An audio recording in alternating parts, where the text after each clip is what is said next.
Morning, everyone, and thank you very much for joining us today. We are now beginning the second installment of our three-part series on the presidency of Harry S. Truman, our nation's 33rd president. Joining us today to talk specifically about President Truman's foreign policy, we are pleased to welcome Mark Adams, who is the Director of Education at the Harry S. Truman Library and Museum in Independence, Missouri. He served in this position since 1997, and before that, Mr. Adams served as the education coordinator for the Kansas Museum of History. He holds an undergraduate degree from the University of Wolverhampton and a graduate degree in history from the University of Liverpool. With that, please join me in welcoming Mark Adams. Thank you so much for joining us this morning. Thank you, and thank you for the introduction, and thank you everybody for joining us. And I really appreciate the invitation to speak. And following on from my director last week on President Truman's domestic policy, we're going to focus on a couple of aspects of Truman's foreign policy. We cannot cover everything, but I thought it was timely because next month in March of this year is the 75th anniversary of the Truman Doctrine, which many people are familiar with.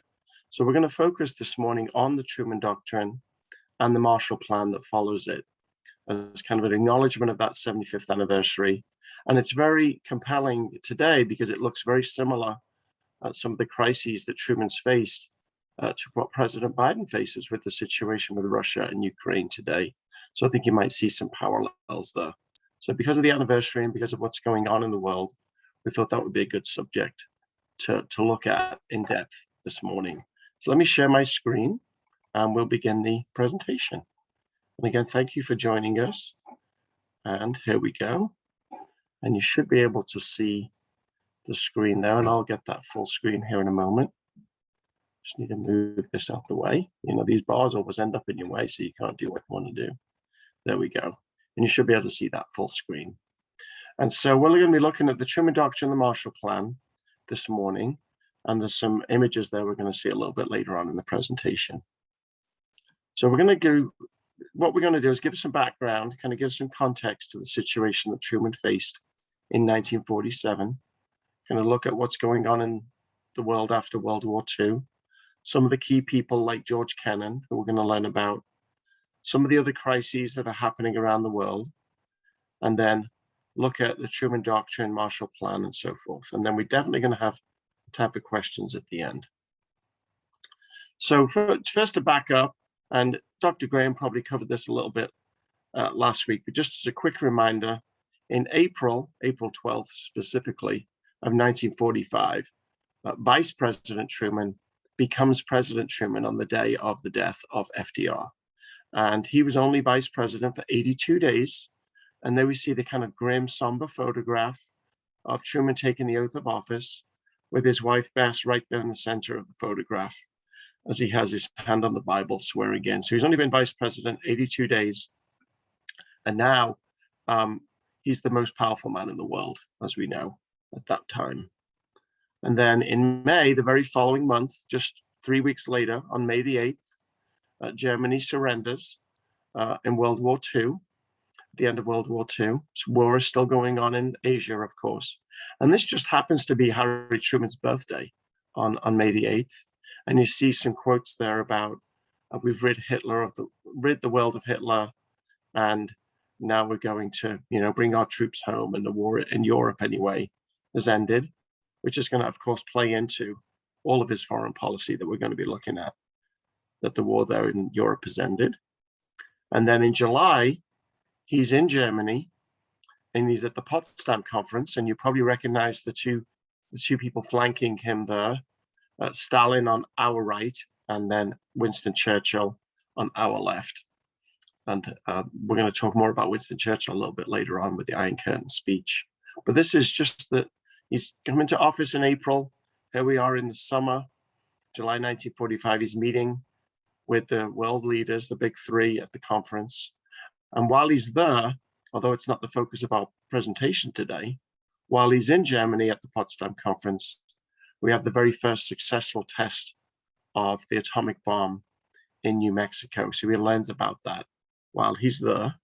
And of course, at this conference, he's wrestling with Stalin about what to do in Europe and with Churchill about whether we should have reparations, what the country boundaries should look like, who should be in control where, what should do with Germany, things like that. And so one of the things that happens shortly after the Potsdam Conference, some of it's already happening before the conference is even over, is all of these countries over 1945, 1946, 1947, and even into 1948, is the Soviets are taking over these parts of Eastern Europe. And you can see the countries listed there: Albania, Bulgaria, East Germany, Romania, Poland, Hungary, Czechoslovakia. So each of those is essentially becoming a puppet state to Stalin. And this is of huge concern to Truman in 1945 at the Potsdam Conference, but he really gets nowhere with his negotiations. There's a couple of things we'll look at about this, about the philosophy of the United States, the philosophy of the Soviet Union in terms of what they're trying to achieve at that time. So that's kind of one of the things Truman is concerned about, as there's growing tension between these allies. And then you can see on this map some of the things that are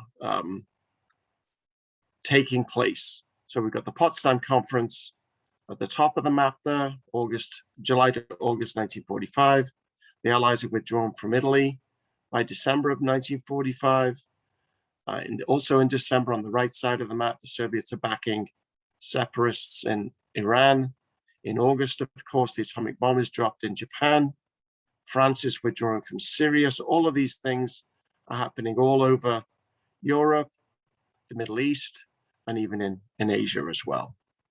As we know, Truman does drop the atomic bomb in August, and then we have the Japanese surrender. So the World War II is completely over, but now there's a lot of tension between the Soviets and the Allies. So one of the people that's really important in this story, and you really can't tell the story of the Cold War, and specifically Truman's relationship with the Soviet Union and the Truman Doctrine, is George Kennan. He's working in Moscow in the embassy there, and he's asked to let the Truman administration, let the cabinet know what is really going on in the Soviet Union. It's a secretive society. We don't really know what's going on. And he ends up sending this very famous telegram called the Long Telegram. And it's because it's 8,000 words long. So that's one of the reasons it has the name. And what it tells you, and this is in February of 1946, so very early in the year, is at that point, there's really no Cold War. There's some tension, but the Cold War really hasn't begun. The United States doesn't really understand what the Soviets are thinking at that time.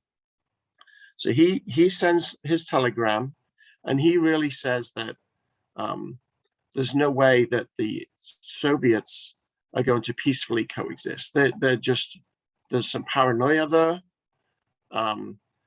They're wanting to spread communism, and his policy recommendation, let's put it that way, is the USA is actually stronger. They come out of World War II stronger, and he feels like the USA can contain this. So rather than confront it head on, just kind of draw a circle around it and say, let's just contain this and not let it spread any further. So that's just where the idea of this policy that we've heard about ever since is the idea of containment. So stop it spreading, but you can't really go in, otherwise it's going to be World War III. And one of Truman's main goals was to avoid World War III in a number of circumstances. And then the response to that, and I think this is really important, people often forget this part in high school textbooks and things, they often don't really talk about the response. But the response from the Soviet Union is that the USA is actually the threat. You know, they're the ones that have come out of World War II the strongest, and the Soviet Union feels like it needs a buffer zone between themselves and the European allies. And if you look at the history there of World War I and World War II and German invasion in both cases, the USSR feels like that's a reasonable policy to have a buffer zone. And so they're using these satellite countries to create a buffer zone to protect themselves. So just to get the sense of their perspective. Okay, so this kind of accelerates these countries that I mentioned are being taken over. Whoops, I skipped that, sorry. So in March of 1946, actually in Missouri, and Truman is with Winston Churchill. And now Winston Churchill is no longer prime minister. During the Potsdam Conference, he actually is defeated in the British general election. And so he's not prime minister at this point in 1946, but he comes to Missouri, he meets with Harry Truman, and then he goes to Fulton, Missouri on the train, and he makes this speech that I'm sure you're very, very familiar with. And we've got this famous line, from Stettin in the Baltic to Trieste in the Adriatic, an iron curtain has descended across the continent. And it's best represented, I feel, in this map. So you can see the orange would be the Soviet influenced areas, and then the gray is the allies for the most part. And then you can see the black line, which is the Iron Curtain that Winston Churchill talks about. And there's a photograph of Churchill and Truman together in Missouri when he made that speech in March of 1946. So this is kind of accelerating this Cold War. The rhetoric is building up between the two sides. And it's probably easier for Churchill to say because he's not a world leader at the time, if that makes sense. So we're getting closer. There's crisis going on in Iran and Greece and Turkey, and we're going to talk about each of those here. So the things are accelerating. You can get a sense of this accelerating of the tensions from the Potsdam Conference forward. And there's just the map there to show you where Iran and Turkey. Greece is a little bit off the map, but just to the west of Turkey, you can kind of see the last letters of Greece and some of those Greek islands, just immediately to the west of Turkey there, and just south of Bulgaria, up in the top left. So in Iran, there was some negotiations about Iran during the Potsdam Conference that I mentioned, the Potsdam Conference earlier, and Stalin objected to Churchill's proposal for everybody to withdraw. The United States and the UK did withdraw their forces as they had all agreed, but the Soviets decided to stay. So that began some tension there because they didn't withdraw as promised. In Greece, the British government was basically bankrupt at the end of World War II. They were withdrawing not only from the colonies around the world, but also any other areas that they had been financially supporting before the war and during the war. So they're giving warning in December that they were going to be pulling out, and then in late February they authorized that, so we're no longer able to support the Greeks. And so it's a vacuum situation that the United States under Truman is going to step into that gap. And then at the same time, they're worried about Turkey. And you can see the map there of Turkey, and then Istanbul and the straits there that were so important to the Soviet Navy to get access to the Mediterranean. And so there's issues there too in all three of those countries. And I'm going through this fairly quickly because of time. And so those are all happening all at the same time. So Truman decides with his advisors, Dean Acheson and others, that he's going to support the Greeks and the Turks. One of the things he's very concerned about is the spread of communism, as we talked about before, this idea of containment. And so he goes to joint session of Congress. As I mentioned, next month is the 75th anniversary. As I mentioned, the British had said in February 21st, they said they were going to pull out. And he gets together with the congressional delegation. And this is where Truman gets a lot of credit for his bipartisanship role. He's actually facing a minority in Congress at that time. In the midterm elections, the Republicans had taken over Congress. And so he goes to Arthur Vandenberg, Republican, and tells him what he wants to do. But Vandenberg says, and this is the quote at the end, "You need to scare the hell out of the American people." And what he means by that is you need to scare the people so you can get this money authorized and get people support for it, because it's not going to be cheap. And so this is a photograph from that speech that he gives on March the 12th. And in that, just to go into a little bit of detail of that, he really emphasizes Greece more than anything. He feels like he can appeal to people's sympathies to the Greeks. Turkey had been neutral for the most part in World War II. And so they felt like appealing to help the Greeks was going to be more approachable, and their history of democracy and so forth.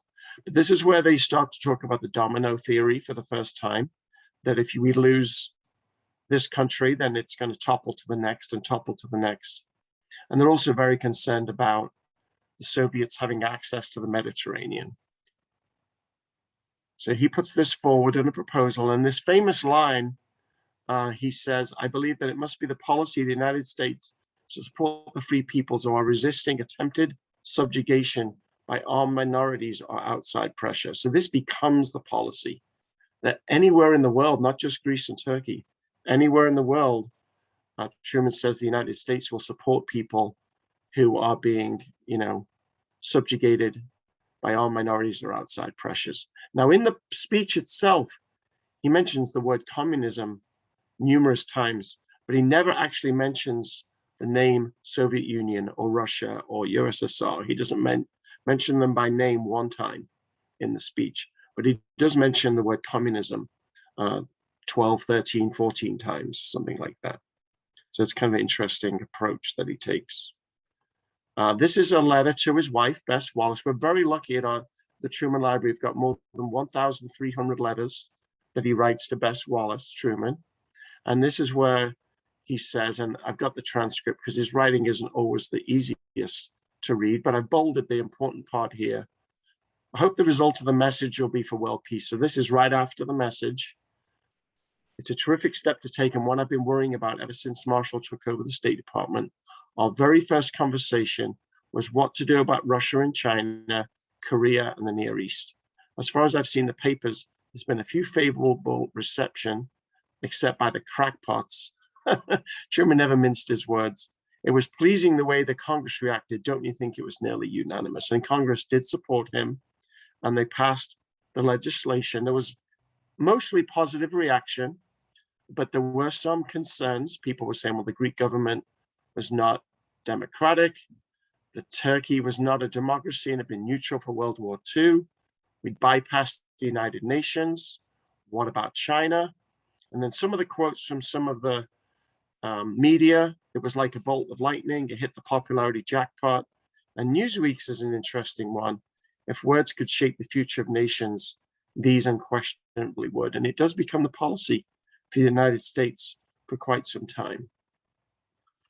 So the aid does pass. They're able to pass that, even though they're facing a minority, of Democrats in the Senate and in the House.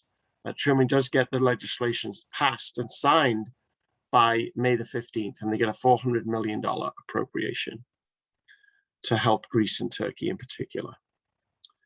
So let's move on very quickly. I know we've got about 10 minutes or so, 15 minutes at the outside, because the Marshall Plan is so closely connected. You really can't talk one without the other. It's named after George Marshall. We'll get into that a little bit. The one thing to be clear on is because Truman, when he was at the Potsdam Conference, had toured around Germany while he was there and saw the destruction of Germany. Marshall, of course, had been in Europe during World War II and seen the destruction also. And many of his advisors, State Department and others, talked not just about the destruction of Germany, but all over Europe. And calls were coming in from France and the UK and other European countries as they were suffering from World War II, not just in terms of the destruction, but also unemployment and hunger and housing shortages, displaced persons roaming around Europe. Europe is in such a terrible situation after the war was over. By the time we get to George Marshall's speech at Harvard University in June of 1947, so just a month after the Truman Doctrine legislation was passed, Now they're wanting to see what can we do economically to help these countries. So Marshall said, we want to set up this European recovery program. It becomes known as the Marshall Plan. That was Truman's idea. He thought it would more chance of getting support because Marshall was such a popular figure. And Truman admired Marshall more than any other man in the world, really. So they had two main goals here.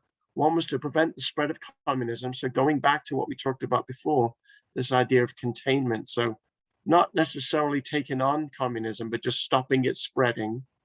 And then to stabilize the international world with a free market, democracies. There's no denying that there's some kind of economic imperialism here, that they're wanting to bolster up these European countries with through an American sphere of influence. That was not hidden, but certainly through economic support rather than military support. The European reaction was very strong. They were all on board. They wanted to immediately set up the logistics of this and how it's going to be set up.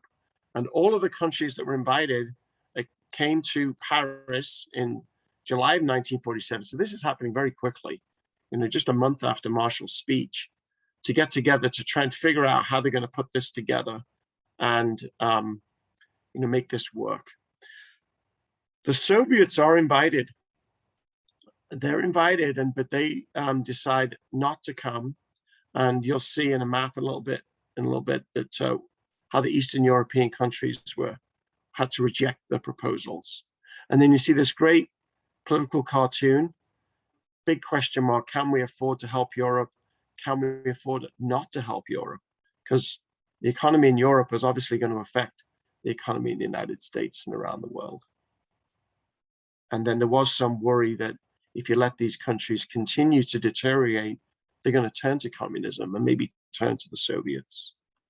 So again, we got a letter from Truman to his wife, this time in September. So after this summer of negotiating with the different countries, the 16 countries in Paris. And so when he mentions Greece and Turkey, so he says, we withdraw from Greece and Turkey and prepare for war. It just must not happen.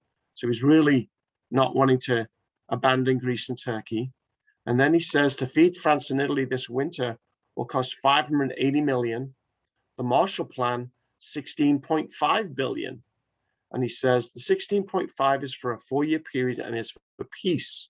A Russian war would cost us 400 billion and untold lives, mostly civilian. So I must do what I can. I shouldn't write you this stuff, but you should know what I've been facing since Potsdam. So he refers back to our first slide there about the Potsdam Conference and where he's been planning and trying to figure out solutions to this for the last 2 years, because this is 2 years on from the Potsdam Conference. So it's really interesting. He ties this all together to his wife in this letter. It's a fascinating letter. And you can see he's doing the math in terms of the economy and how much it's going to cost, both in money and in lives if they end up with a Russian war, or how they can feed the people and what the Marshall Plan is really going to cost in dollars. And so as they put this insistence together, it's passed in 1948. It was named, as I mentioned, for George Marshall because of his role in World War II. And he had become the Secretary of State in the early part of 1947 in January, actually, the day after Truman's State of the Union address. He becomes the Secretary of State at that time. And later on, he ends up being the Secretary of Defense. And because of the Marshall Plan primarily, but also some of his other works, in 1953, he actually wins the Nobel Peace Prize. This is the first professional soldier to receive that, which is a really remarkable honor for his career. And you can sense the high esteem that he's held, not just in the United States, but across the world. And it's one of the reasons I mentioned that Truman put Marshall's name on this plan. So it is passed, and the money is offered, as I mentioned before. This is the map I was talking about. It's offered to the Eastern Europe, but Stalin rejects it and says that can't happen. And you see the shades of orange there were the countries that received the most of the darkest shade of orange. So Great Britain and France are at the high end of that. And then you see the other colors in between, Italy and the Netherlands and West Germany, and then the Scandinavian countries, Portugal, Greece, Turkey, Iceland. But as I mentioned, the Soviet bloc was not allowed. They were offered the money, but they were not allowed to take it. Okay. So some of the Soviet response to this is important to consider. It's always important to look at both sides and to see what they're thinking. And so I mentioned this before, that the Soviets thought this was what they called dollar imperialism, so that its economic weight is that they're using economic weight instead of tanks, right? And so they didn't allow the Eastern Bloc to apply for the Marshall Aid money. And so they set up the Cominform, the Communist Information Bureau, to build heavy industry and to create a trade network between those communist countries. And it has its Molotov plan, that's the Soviet foreign minister, that Truman had met actually at Potsdam, of financial aid to help the Eastern Bloc countries. So they kind of retaliate with their own policies, their own plan, so to speak. And so over the next 4 years, Marshall Plan gets from Congress $13.3 billion for European recovery. And then, of course, the United States is able to trade more readily. They've got allies in those nations, friendly ties, friendship between the two has built up because of this. In the short run, it definitely helped the situation. In the long, help the short-term economy and so forth, but it also led to kind of political independence for many of those countries. They were no longer under threat. If you think about it this way, the countries are now more stable, and so the governments were not as under fire, and the threat of communism takeover in countries like Italy and in France, which was certainly an issue in those two countries in particular.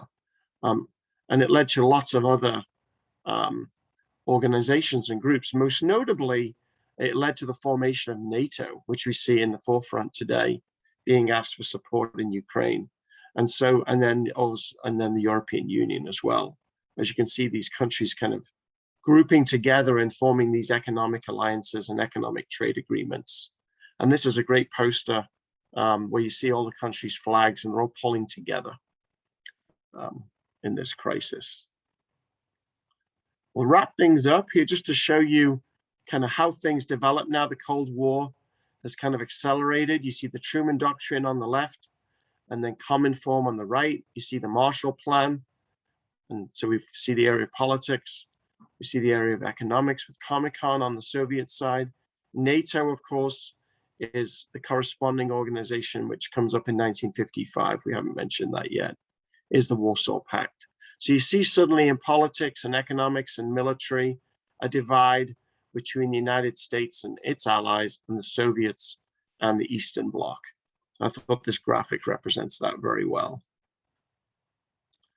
So just to wrap up, looking at these two policies, kind of the idea that American isolationism, which had existed between World War I and World War II, that American foreign policy is gone. Instead, it's much more containment of communism. The idea of rebuilding your enemy, you compare that to the end of World War I when Germany faced reparations. Now, one of the United States' biggest allies is in fact West Germany. The Marshall Plan itself has been recognized since then as one of the greatest humanitarian efforts the world has ever seen. And it's also kind of legitimized the concept of US foreign aid, and US aid is a outgrowth of that. But on the flip side, of course, this idea of accusations of economic imperialism, of influencing countries using the dollar, not so much military, but certainly there's troops there too still in Europe, certainly in Germany as well. And then just to point at some of the resources, I can share this with your staff there. There's the Truman Doctrine speech. We have clips of that on our YouTube channel. We have a number of the primary source documents, letters to his wife, and drafts of speeches and so forth on the Truman Doctrine and on the Marshall Plan, all digitized on our website that you can look at. trumanlibrary.gov is our website. And I will stop there and stop my screen share and be ready to answer questions. That's terrific. Right on time. Yeah, just perfect. Thank you so much. Well, you prompted lots of questions, so let me start. So, could you talk a little bit about the connection, if you see one, between Yalta and Potsdam? Could it be argued that FDR kind of boxed Truman in by essentially ceding a sphere of influence in Eastern Europe to Stalin at Yalta? Yeah, some of that, you're right. He inherited a lot of that. A lot of those agreements had been made at Yalta. And what's incredible about that really is you have a different role for the vice president then. But when FDR goes to Yalta, Truman is vice president, and he doesn't take him. He doesn't invite him to go, even though he's vice president. Now, what he does do, though, James Burns, who does go with FDR and is in Truman's cabinet, he relies on Burns to kind of relay, once Truman becomes president and FDR has died, and he obviously can't tap into FDR's mind, he goes to James Burns and says, what was this discussion really about? What was FDR trying to do? So he was able to, and then Henry Stimson, who's the Secretary of War, who's the one that tells Truman about the Manhattan Project, first person to tell him about that. He's able to rely on them, but to a certain degree, he is boxed in. Truman does go with some goals to kind of put his own imprint in Potsdam, but Stalin is not going to shift. It's interesting though, when Truman first gets there, I didn't feature this letter because we weren't really talking about the Potsdam Conference in general, but one of his earliest letters to his wife, Bess, he says, I like Stalin, I can deal with him. And then very quickly that changes because when he tries to negotiate, Truman gets really frustrated because there's no negotiating and no compromising with Stalin. And he figured that out pretty quickly. The other thing I should mention is because Churchill has seen this already. And Churchill is telling Truman, you're not going to get anything out of him. You're kind of being naive. So the first 3 or 4 days, Truman is a little bit naive and he thinks he can get Stalin, just like he's used to negotiating, kind of back in his county politician days, he can negotiate something, or with labor unions and strikes, but there's just no compromise there. And Stalin's like, I've got my troops there, I'm not moving them. What are you going to do? Kind of, he's got all the cards. Now it's interesting because Truman does say that, he felt like he could work with him, but then towards the end of the conference, he realizes that there's not much movement. But his main goal actually there was to get Stalin to agree to join the war against Japan. And he does convince him to do that. So he feels pretty good when he's coming home because he's got Stalin coming in against Japan in the north, and he's got the atomic bomb ready to go, which they drop before he gets home. He's actually on the ship sailing back to the United States when that takes place in early August. So he feels like he's got what he wanted. His main thing there is Stalin's going to come in, I'm going to drop the bomb, that's going to accelerate the surrender. So, but in terms of Europe, that's just going to be an ongoing struggle. And Churchill is the one that's warned him most about that. So you're right, he, to a certain degree, was boxed in. But honestly, I'm not really sure what FDR could have done differently either. The troops are already there in February of 1945. Long-winded answer, I apologize. No, terrific. So could you talk a little bit about the Soviets acquiring their own nuclear weapons and establishing mutual assured destruction and the degree to which that really required the United States to have a policy of containment rather than rollback? Right, because that had happened in the late part of 1946. We learned that the Soviets had successfully tested their own weaponry. So there's certainly that idea that we can't just dominate them with an atomic bomb. And so that's part of it, because it's happened after the Iron Curtain speech, but it's before the Truman Doctrine. It's just to put those in kind of a parallel. So that, when Churchill makes his Iron Curtain speech, the Soviets don't have the weapon. Then by the time Truman authorizes the Truman Doctrine speech in March the following year, they've tested that in I think it's November or December of 46 that the United States finds out about it. So that certainly has a play there. But I don't think Truman, even if the Soviets had not successfully tested, I don't think Truman would have tried to roll back. His main goal, and I think this comes, we were talking before the program, Clark, I think this comes back to his time as a soldier in World War I. He was very reluctant to put soldiers on the ground. he says his most difficult decision was actually not the atomic bomb, but the Korean War, because he had to put soldiers on the ground, and he'd done that. He's the only president that served in combat in World War I, and he'd seen what the front looked like, and he was very, very reluctant to put men on the ground. And he, one of his major tenets of his foreign policy was to avoid World War III. So trying to roll back Soviet communism more than likely would have led to World War III. And on that point, what prompted him then to make the decision to enter the Korean War, given his reluctance to engage in combat generally? Right. And so this comes back to this idea of containment. He was very concerned that this North Korean invasion was going to then lead to the spread of communism in Asia, particularly in Japan. When you look at the map, the Japanese were the next under threat. And of course, since the end of World War II, we've been very much trying to rebuild Japan as an ally, really trying to stop the spread of communism. And the mistake I think he makes there is he doesn't go through Congress. It's good to go through the United Nations, but they did not go through Congress for that. So that gets him in trouble later with the steel crisis and things like that. Yeah. And could you talk a little bit about the so-called loss of China? This was happening during this period. Right. So that was Marshall was sent to China to try and stop that. I think that was never going to happen. It was again a little bit naive. The idea that that Marshall could kind of negotiate that. Truman felt like that the Chinese leadership before the revolution was very weak and was not helped by that. And so Marshall is kind of accused of failing to save China. And so, but I don't think there was much to be done in terms of diplomacy there. That was almost inevitable. They kind of ignored China for too long. I think the attention had all been on Soviet Union. That backfires on Truman in the Korean War because the Chinese, of course, get involved there after they pushed ahead of the 38th parallel. Right. You talked about this implicitly, but just to spend a bit of time on it, the fact that President Roosevelt did not tell Truman about the atomic bomb, that he had essentially no training in foreign policy. Could you elaborate on that? Yeah, I think it's really one of the things that there's two pieces that I look at.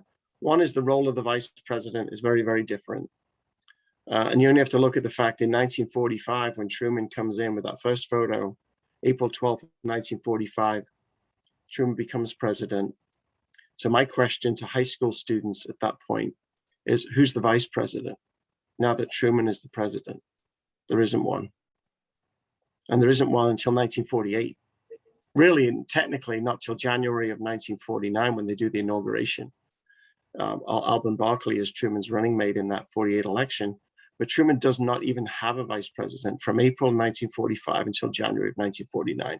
That in itself tells you about the role of the vice president. They didn't have one for that long. The other part of it is FDR had his very close circle of advisors all the way into his fourth term, and that never really included of any of his vice presidents. He had his close circle of advisors who gave him advice, very small group, and that was it. No one else was inside that inner circle. So there's two factors there. The role of the vice president, very different. And then FDR's leadership style was not really to share everything with the cabinet, but just his closest circle of advisors. Some of that, with World War II is secrecy and things like that. But even before World War II, that was just the way FDR operated, with a very small group of advisors. And indeed, he said upon the death of FDR and becoming president, I felt as if the sun and the moon and the stars had all fallen on me. That's right. And he says, and the other part of that is, he says to Eleanor Roosevelt, First Lady, is there anything I can do for you? Her husband's just died. And she said, Harry, you're the one that's in trouble now. You're the one that needs the help, not me. And so he really, that was kind of his nature. But yeah, he did feel like the moon and the stars and everything had all fallen in on him at that time, is the quote. Yeah, he had all the responsibilities of the world, because of course war is still going on in Europe, war's going on in Asia, lots of domestic issues to deal with, just facing all these crises all over the world. With, as you said, very little preparation or background. You mentioned Marshall several times, Yeah. understand. Can you talk a little bit about Atchison's role in Truman's foreign policy and the relationship? Absolutely, it's interesting because he really admires Marshall as from what he's done and so on. But I think Acheson was a closer colleague, a closer personal friend. We have the correspondence between the two of them. Some of those have been published in a couple of different volumes. The relationship with Acheson, and it carries on after the presidency, they continue to write to one another. But they're very different backgrounds, but they really connected, and they had a very, very close personal relationship. Acheson really probably doesn't get the credit that he deserves for the Truman Doctrine policies and speeches. He wrote some of the early drafts for that. I forget exactly. Truman was away that weekend. I can't remember if he was in Key West or somewhere else, but Acheson gets the news first about the British withdrawal in February of 47. And him and his staff are drafting things so that when Truman gets back, they can show him where they're at with their thinking. And then Truman weighs in and they fine tune it, but he doesn't depart from what Acheson is suggesting. Acheson does get in a little bit of trouble over the Korean War because he kind of sends some mixed messages about the circle of influence, and he doesn't include Korea in that, like the areas we're going to protect. But that's about the only blip that I've found where Truman was upset about him, and he just corrects it himself, I think, at a press conference or something later. But the difference I mentioned is that there were very much more real friendship between the two, whereas I think with Marshall, it was more a working relationship, and they really admired Marshall. But it was almost that he had him so much on a pedestal, he couldn't really become a real close friend. Whereas at Acheson, although they didn't necessarily they had very, very different backgrounds, they found a connection. Their wives were close as well and things like that. So they had family connection as well. And so they just became very close personal friends and exchanged many letters back and forth. We've got 2 minutes. So final question. We're very much living, one could argue, still in President Truman's foreign policy, especially given what, as you said earlier, is going on now with regard to NATO and Russia and Ukraine. Could you just elaborate a little bit on that? Yeah, it's interesting. There was a couple of the articles I've seen recently where they're saying, this Biden's policy towards the Russians right now is kind of maybe reminiscent of Truman, in that not necessarily that they have the same policy. We're yet to see that really, but in terms of his options, is he just going to try and contain the Russians on the Ukraine border? You mentioned the word rollback. Do they want to roll that back and, give Ukraine a buffer, or is it more like 1945, 1946 and Albania and Poland and Romania, just let them go? So they've got those similar options that Truman and FDR faced of, do you try to contain that? Do you try to roll it back? Do you let certain countries go, but where do you draw the line? Where's the line in the sand? So he faces similar options, and a number of news media and political magazines have kind of made this comparison to Biden's policy towards, making similarities or differences towards the Truman Doctrine. Certainly, it's hard not to study the Truman Doctrine and see it in the light of today. And of course, it's different, but that's what history is for. We learn our lessons and we kind of say, well, what can we learn from Truman Doctrine policy? Can we use that today as we look at the situation that Biden faces and the allies, because NATO is now seemingly getting involved? How can that work? And one of the strategies has been, through economic, whether it's economic sanctions or cutting off supply lines and things like that. There's other options other than military, whether it's diplomacy, whether it's economics, whether it is, to build up troops in retaliation. There's all of these options. Nobody really knows which is the best, right? And so there's a lot of parallels there. But until this crisis is unfolding day by day in front of us, it's hard to know which action each side will take. And I think that's very similar to like, I didn't touch on it really, but like Truman and the Berlin airlift, Stalin had encircled West Berlin. Truman could have reacted militarily, but he sent an economic and an airlift of supplies rather than tanks, which was an option. So a lot of these crises have a history, and we can kind of maybe learn from those and hopefully our leadership in Washington, D.C. can learn from those to maybe inform them to make the best decision. Indeed so. Mark Adams, thank you so much for being with us. This was terrific. Thank you for the invitation. It was my pleasure. Take care. Thank you.